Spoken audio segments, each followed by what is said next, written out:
নমস্কাৰ টানি লাইভ 24/7 চেনেললৈ সকলোকে স্বাগতম জনাইছোঁ। আজি চিলাপথাৰত স্বাস্থ্যকৰ্মীৰ কৰ্মবিৰতি অব্যাহত। অচল স্বাস্থ্য সেৱা বিনা চিকিৎসাৰ অহাৰ বাটেৰে উভতিছে ৰোগী। ৰাষ্ট্ৰীয় স্বাস্থ্য অভিযান চমুকৈ NRHM অসমৰ অধীনত ৰাজ্যখনৰ নিয়োজিত বিষয়া কৰ্মচাৰীসকলৰ চাকৰি নিয়মীয়াকৰণ কৰি সমকামৰ সমদৰমহা আৰু অন্যান্য কিছু দাবীত সদৌ অসম স্বাস্থ্য আৰু কাৰিকৰী কল্যাণ সভা সন্থাৰ আহ্বান মৰ্মে ৰাষ্ট্ৰীয় যক্ষ্মা দূৰীকৰণ আঁচনি আৰু অসমৰ স্বাস্থ্যখণ্ডৰ ঠিকাভিত্তিক কৰ্মচাৰী সন্থা আদি কেইবাটাও সংগঠনৰ সহযোগত মঙলবাৰৰ পৰা ৰাজ্যজুৰি হোৱা স্বাস্থ্যকৰ্মীৰ কৰ্মবিৰতি আজি সামৰণি পৰে। কৰ্মবিৰতিৰ ফলত চিলাপথাৰ মডেল চিকিৎসালয়ত চিকিৎসা সেৱা প্ৰভাৱিত হোৱা দেখা গৈছে। চিচিবৰগাঁও স্বাস্থ্যখণ্ডৰ অধীনত বিভিন্ন স্বাস্থ্য কেন্দ্ৰসমূহত কৰ্মৰত স্বাস্থ্যকৰ্মীসকলে হাতে হাতে দাবী লিপিবদ্ধ বেনাৰ পলক আদি লৈ চিকিৎসালয়ৰ সন্মুখত অৱস্থান কৰি আমাৰ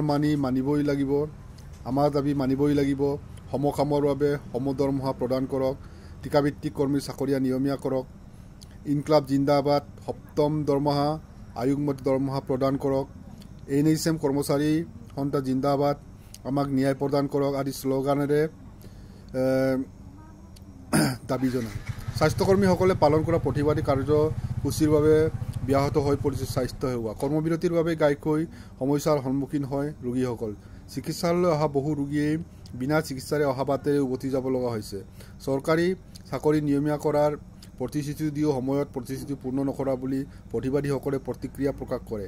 ইফালে কৰ্মবিৰতি স্থলীৰ পৰা মুখ্যমন্ত্ৰী ডক্টৰ হিমন্ত বিশ্ব শৰ্মালৈ দাবীসমূহ পূৰণ কৰিবলৈ আহ্বান জনোৱাৰ লগতে একমাত্ৰ হিমন্ত বিশ্ব শৰ্মা চৰকাৰৰ দিনত তেওঁলোকৰ সমস্যা সমাধান হ'ব বুলি সংবাদ মাধ্যমৰ আগত মন্তব্য কৰে। কাৰ্যসূচী 3 দিনীয়া কাৰ্যসূচীত আজি আমাৰ সামৰণি দিন। এই সামৰণি দিনতে আমি CM ছাৰক এটা অনুৰোধ জনাওঁ। এই অনুৰোধত তেওঁ আমাক চকু মেলি চাবলৈ আমি তেওঁক অনুৰোধ জনাইছোঁ। কাৰণ আমি আজি ভুক্তভোগী, আজি 18 বছৰ 19 বছৰে আমি ভুক্তভোগী হৈ আহিছোঁ।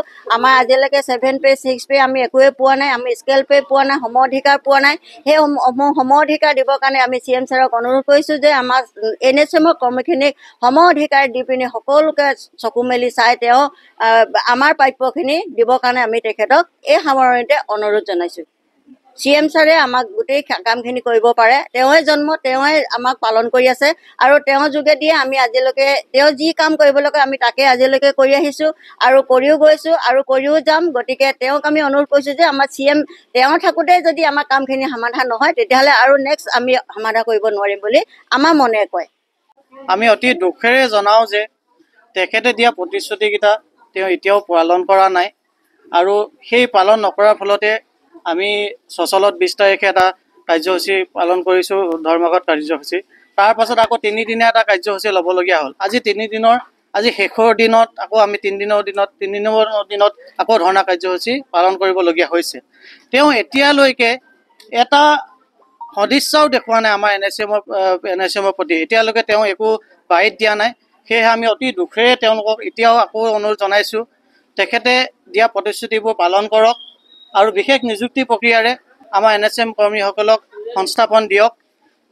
য'ত আছে, যি জেগাতে পোষ্টিং আছে সেই জেগাতে তেওঁলোকক তাতেই পোষ্টিং দি পিনি নিয়মীয়াকৰণ কৰক।